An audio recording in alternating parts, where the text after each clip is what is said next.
What you got to say? What you got to say? What you got to say? What you got to say? What you got to say? What you got to say? What you got to say? You can tell your story. Speak on what you feel. Please don't confuse this with Maury. Let's have a good time. Pour up you a drink. Relax and free your mind. And tell us what you think on the Answer Game Podcast. On the Answer Game Podcast. On the Answer Game Podcast. On the Answer Game Podcast. What's going on, everybody? Welcome to another session of the Answer Game Podcast. I'm your host, Val Wholeness, coming at you on a Friday evening. We're making it happen, everybody. Got some great guests for you tonight. So just sit back and relax. Pour that shot of Hennessy. Sip on that crown, or do what you do. And just relax. Because you're tuning in to another session of the Answer Game Podcast.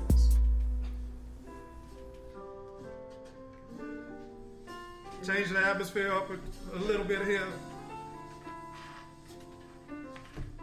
And I'm fired up tonight because it's been a productive week, but trying at the same time. Because like I said, we started this podcast with the idea that we're going to bring people together and just have a conversation. After a long work week, whatever you do, and just relax and chill and just talk about relevant stuff, you know? And we're going to do that tonight. Getting right into it, we got two guests tonight. First one is my homegirl from college, Miss Charisse. Say hi, Charisse. What's up, everybody? All right. Charisse is really into politics. You've been in politics since college, right? Real heavy? I started professionally actually in 2008, but I've always had the bug. So, always had the bug. But professionally, I did it in 2008 when I started working for a lobbying firm. That's when I got deep in it. So, really? Yeah, that's when I got deep in it. 2 national presidential campaigns and local mayoral campaigns. And now my connection is straight to D.C. So I keep my ear tied to what's going on on the Hill. Really? Oh, yeah. It's a lot. So you campaigned for Obama twice? I started out with Hillary Clinton's national presidential campaign, her first one, when she lost. I went to Minnesota, where Obama was, when he racked up the nomination, and then I switched to the Obama campaign. So I was a part of that team in 2008 with Obama. Now why'd you switch? Switch what? She lost. Hillary Clinton lost. To win. She lost. Well, the thing is this. Well, politics is a dirty game, man. But hold on. Here's the thing, though. What you got to understand. The DNC is the hub for the Democrats. Uh-huh. And, you know, as many problems as they have, you know, this is where all of the Democrats go and where they lean to get their funding and their support. So Clinton and Obama were a part of the DNC. When she lost the nomination in 2008, all of us who worked with the lobbying firm, we switched to Obama to work with Obama and fundraise for him. In addition to that, you know, we helped support then Jim Martin, who was running for U.S. Senate, and some other Democratic candidates. And then in 2009, that's when I got on Mayoral Kasim Reed's campaign.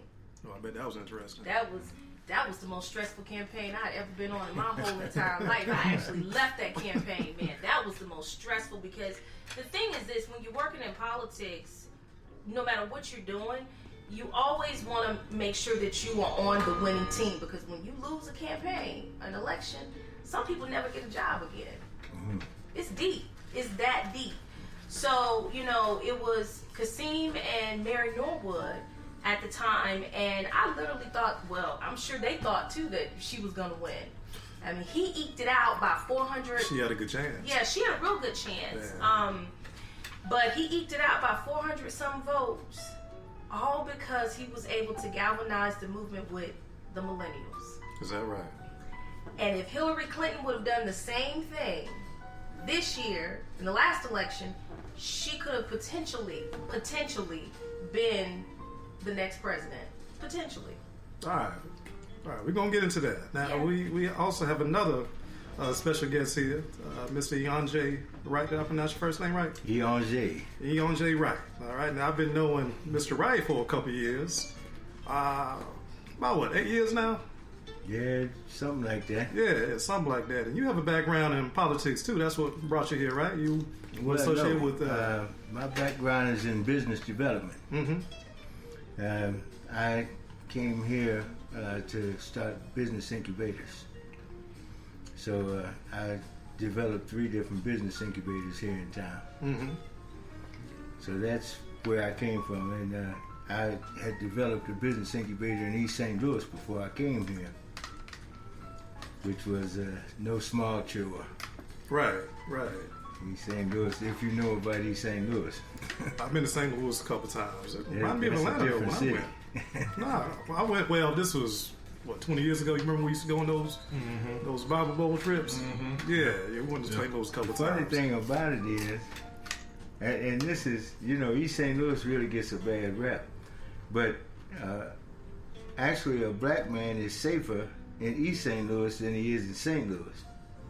A white man is safer in St. Louis than he is in East St. Louis. Why is that? Because in East St. Louis, they feed on white folks over there. They don't come over there until 2 o'clock in the morning. And they come over there with Las Vegas intent, shall we say. Okay, all right. Now, Mr. Wright has written a book, The Sky's Changing, Reassembling the Traditional Black Family. Talking about polyamorous relationships, right? Polygamous. Polygamous. Polygamous is the broad term. Okay. Polyandry is a woman with multiple husbands. Oh, okay. Polygyny Yeah, is a man with multiple wives. okay. So you got two different stems. But the thing about what is going on in our society now is that we seem to have unsurmountable problems. But they're unsurmountable because the solutions are politically incorrect. So when you say polygamy, there's a knee-jerk reaction from both men and women because they think of polygamy as a sex vehicle when that's not the purpose of polygamy at all. Polygamy, like monogamy, is used in various different situations. The original monogamous model began in Europe because there was a shortage of women. You had hordes that would go out and they would kill the farmers and rape their wives and have babies by their wives. And if the babies came up girls, they'd kill them. If they were boys, they'd keep them. And they'd make horsemen out of them. They'd claim them as their sons. And when the women got older and they weren't attractive anymore, then they'd throw them away and kill them. So there was a shortage of women in Europe, and men were killing each other over the women. So they had to come to a point where a man would have the right to own his woman to protect her against these other rapists that were running around there that would take advantage if she was not protected by some man that had some strength to protect her. So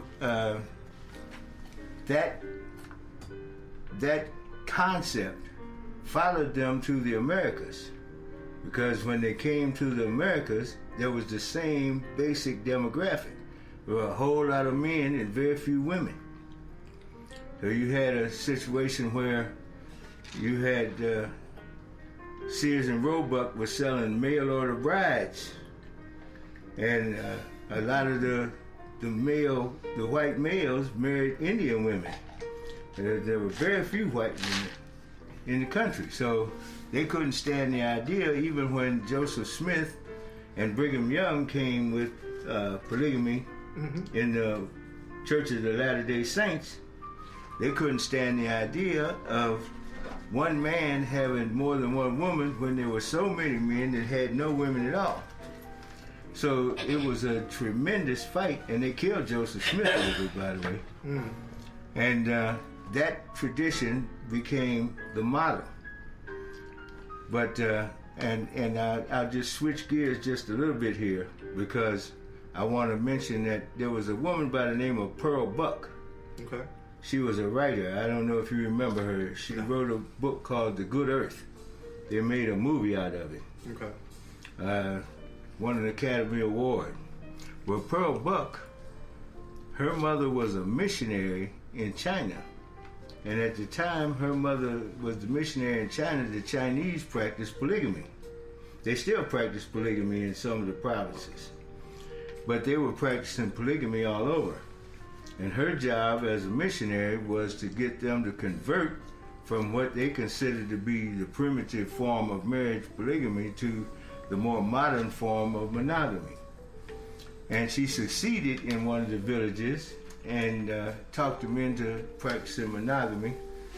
But when they tried to switch over to monogamy, there were so many homeless women and homeless children that they went back to polygamy against the law.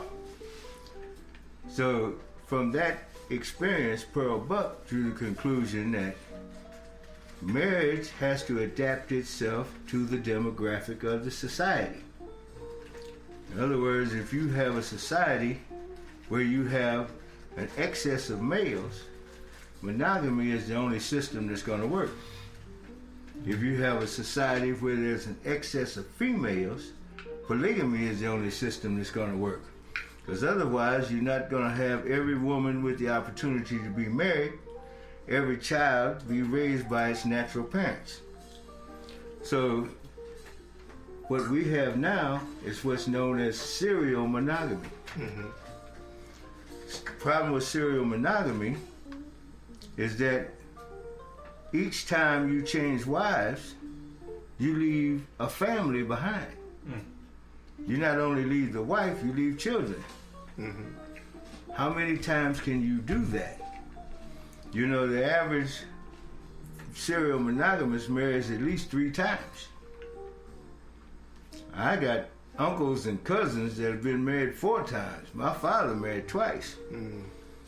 So you have all of these families that left behind, and you don't have a real way to support them, a real way to take care of them. Right.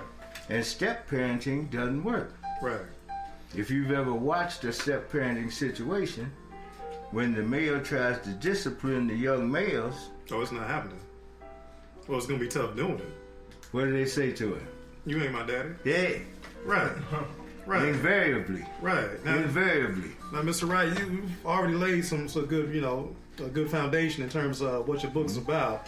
Some real good arguments. I read it twice, by the way. And one of the arguments he's talked about, to build a big business, polygamy could be a big key into doing that. Explain that for us. Well, not only a business, polygamy is a way of financially bettering, can be a way of financially bettering yourself. It's used for various things. Originally in the Old Testament of the Bible, it was used to make more children. But today, it could be used as a financial vehicle. Imagine a man with 4 wives. 3 of these wives are working. He's working. And one of them is staying at home taking care of the children. Well, you got several dynamics there. One, you got 3 salaries coming into one house, or 3 pay checks coming into one house.